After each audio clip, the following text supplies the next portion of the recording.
Teofimo. I looked at Brian. I looked at Lomo. I see this little puny moving up. I said, okay, this is about to be fun down the road. I can see this now, because you can see things germinating and coming together like a puzzle. You know, not everybody gonna stunt their growth for too long. You can't stay 106 pounds for forever. You know, you're going to grow. 130, okay, yeah, cool. Time passing. 135, yeah, time passing. Before the catch weight, at what? 140, okay. They dipping their toes in the water, I see. That's how things playing out, to be honest. Like I said, Teofimo, Brian Garcia, looked at a couple guys at a lower weight division. I even looked at Mikey Garcia. I said, man, Errol could have knocked him out. I believe my man Errol Spence said, I like Errol. I said, man, Errol could have knocked him out. I don't know why he knocked him out. I guess Mikey was just nice. Can't take his credit away. I won't.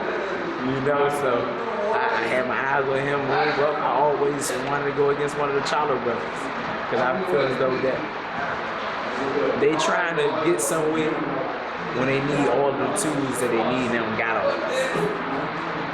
And it's a self-pleaser, because I'm like, oh, I want to test that. I see the flaws in that, you know. And I believe, what's his name? Tony, what is it, Tom? What's his name? Bald head guy. Fort Charlo. Dang.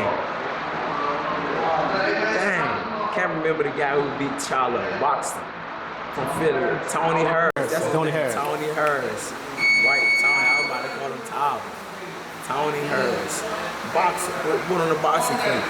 You know, he showed a lot of flaws in Charlo, kinks, and his arms. Showed kinks. Showed a lot of stuff, you know. Charlo started getting frustrated in the corner and everything. That shows depletion in the mind and the individual. Not his corner, but the person. The corner can tell you what to do, but it's up to the individual to go and execute it. You ever heard the saying, you can take the horse to the water, you can't make him drink? That's what that was equivalent to. You know, so I saw that, and things like that, that's a tale.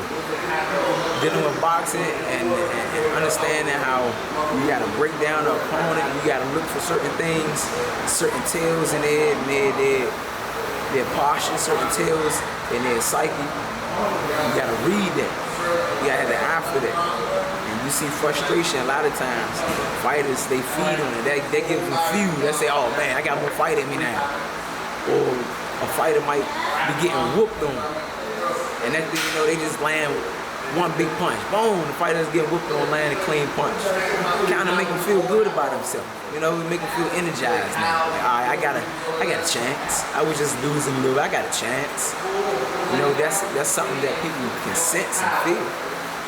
And it makes people want to fight, want to fuel themselves more. You know, and I saw that and I said, oh, he can't be weak-minded. Ooh, he can't just be throwing strong punches. Ooh, he can't just be coming forward like that. You know, there's a lot of things, you know, and these things is stuff that I find joy in, because I'm submerged in the sport. I like the code of the sport. I love it. You know, and it's been passed down to me. It grew on. I love it. You know, and it's inspiring, especially when you use it right way. Like Mr. Gary Russell, he say, man, when I do this shit, excuse my language, I make it look good. I make it look good. 4 or 5 punch combinations, 6 punch combinations, double left hand, triple hook, stuff like that. We don't have fighters out here doing it. That's some old style stuff. That's some stuff you'll see Tommy Hearns, Sugar Ray Robinson doing and stuff. Like I said, my father came together with this concoction and this wisdom and all of his personal doings, and instilled it into his family from the home. And that's what you got.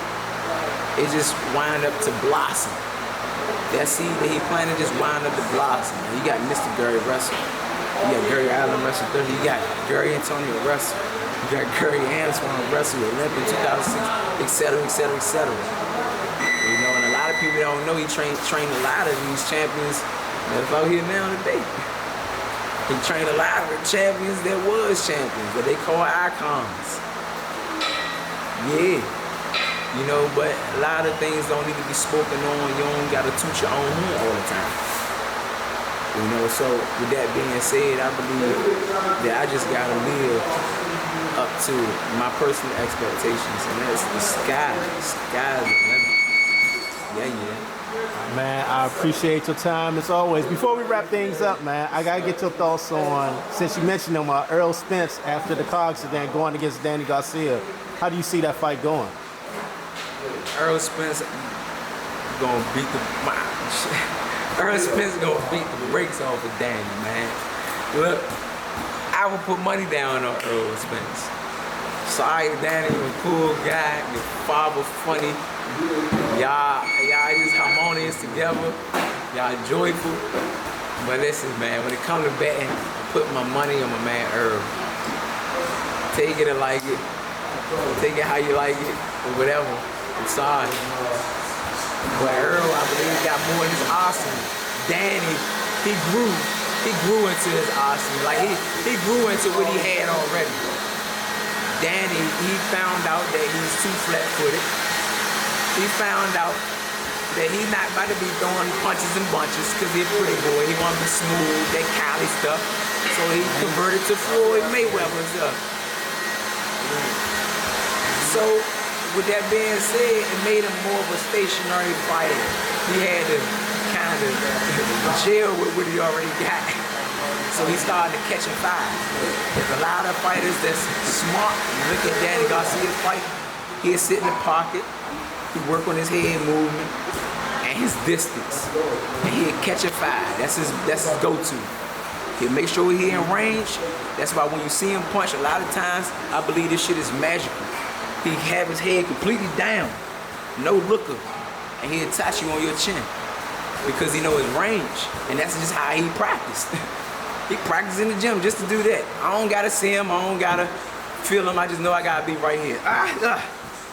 And I'ma throw it right, and he be knocking niggas out.